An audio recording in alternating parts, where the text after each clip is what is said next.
ise ebedi cehennemlik midir hocam? Şirk koşan bir kimsenin iman iddiası asla kabul edilmeyecektir. Çünkü şirk günahı imanı yok eder. Şirk koşanlar tevbe etmeden ölürse asla affedilmeyecek ve ebedi cehennemlik olacaklardır. Cehennemlik olacaklarına dahi bana delil sunabilir misin Abdullah? Birinci delilim. Allah subhanehu ve teala şöyle buyurmuştur. Ehli kitap ve müşriklerden olan kafirler içinde ebedi olarak kalacakları cehennem ateşindedirler. İşte halkın en şerlileri onlardır. Beyyine suresi 6. ayet. İkinci delilim. Biliniz ki kim Allah'a şirk koşarsa muhakkak Allah ona cenneti haram kılar. Artık onun yeri ateştir ve zalimler için yardımcılar yoktur. Maide suresi 72. ayet. Muaz bin Cebel radıyallahu anh'tan rivayet edildiğine göre Resulullah sallallahu aleyhi ve sellem şöyle buyurmuştur. Her kim Allah'a hiçbir şeyi şirk koşmaksızın kavuşursa cennete girer. Her kim de ona herhangi bir şeyi şirk koşarak kavuşursa yani ölürse ebedi olarak cehenneme girer. Buhari ve Müslim naklediyor. Bu ümmet arasında şirk görülür mü hocam? Evet Abdullah, şüphesiz bu ümmet arasında fiilen şirkin pek çok çeşidi görülmüş bulunmaktadır. Bunların bir kısmı birkaç nesilden beri ortaya çıkmış ve hala varlığını sürdürmektedir. Peygamber sallallahu aleyhi ve sellemin de bu ümmet arasında şirk görüleceğine dair haberleri sabit olmuştur. Bu ümmet arasında şirk görüleceğine dair bana delil sunabilir misin Abdullah? Sevban el-Haşimi radıyallahu anh'ta rivayet edildiğine göre Resulullah sallallahu aleyhi ve sellem şöyle buyurmuştur.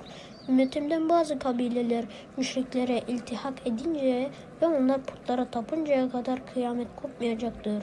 Ebu Davud ve Tirmizi naklediyor. Şirkin türleri nelerdir hocam?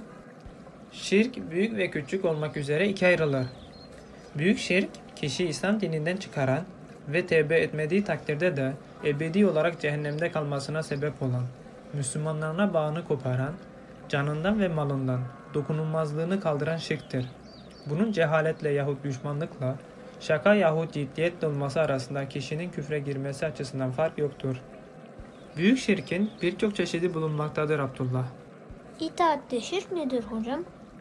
Allah subhanahu ve teala'nın faiz, içki, zina, şans oyunları gibi haram, yani yasak kıldıklarını serbest, kısas, el kesme, çok eşlilik gibi helal, yani serbest kıldıklarını da yasaklayarak kanun ve yasa çıkaranları desteklemek itaat şirkindendir Abdullah.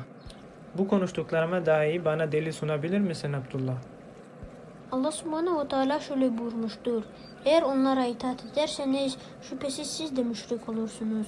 Enam suresi 121. ayet. Bu ayet niçin inmiştir hocam? Bu ayet Mekke müşriklerinin Müslümanlara leşler yani kendi kendilerine ölmüş hayvanlar hakkında. Siz Allah'ın öldürdüğü hayvanları yemiyorsunuz da kendi kestiklerinizi yiyorsunuz demeleri ve bazı Müslümanlarda da bu sözlerden ötürü şüphe belirlemesi sebebiyle inmiştir. Görüldüğü üzere Allah subhanahu ve teala ayeti kerimesinde müşriklere bu söyledikleri hususta itaatin şirk olduğunu beyan etmiştir. Yani her kim Allah'ın helal ve haramlarına rağmen müşriklere şer'i olan herhangi bir şey hususunda itaat ederse müşrik olur. Alimlerin görüşleri nelerdir hocam?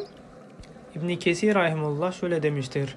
Allah'ın emrinden ve şeriatından başkasının dediğine saparsanız, başkasını onun önüne geçirirseniz işte bu şirktir.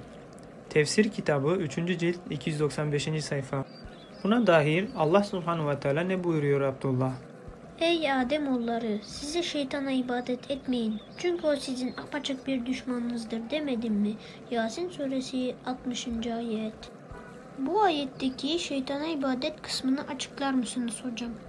Bu ayetteki ibadetten kasıt itaattir. Zira insanoğlunun şeytana kıyan, secde etme gibi bir ibadet sunması düşünülemez. Allah subhanahu ve teala'nın kıyamet gününde şeytana tabi olan insanlığa yükleyeceği suç, dünya hayatında şeytanın emrine itaat etmeleri, hükmüne tabi olmaları ve şeytanın yolundan süratle koşmaları olacaktır. Anlaşılacağı üzere itaat bir ibadettir Abdullah. İtaat konusunda bana delil sunabilir misin Abdullah? Ey iman edenler, eğer kafirlere itaat ederseniz sizi gerisin geri çevirirler de hüsrana uğrayanların durumuna düşersiniz. Ali İmran suresi 149. ayet. Şeyh Şankiti şöyle demiştir. Kim Allah'ın hükümlerine muhalif hüküm koyan kişilere itaat ederse şüphesiz itaat ettiği kişiyi Allah'a eş koşmuş olur. Edvaul Beyan 7. cilt 56. sayfa.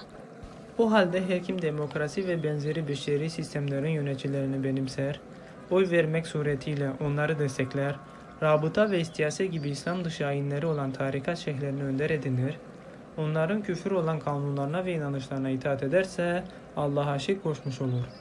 Allah'ın çokça selat ve selamı Muhammed'e, ehline ve ashabına olsun. Allah'ın çokça selat ve selamı Muhammed'e, ehline ve ashabına olsun.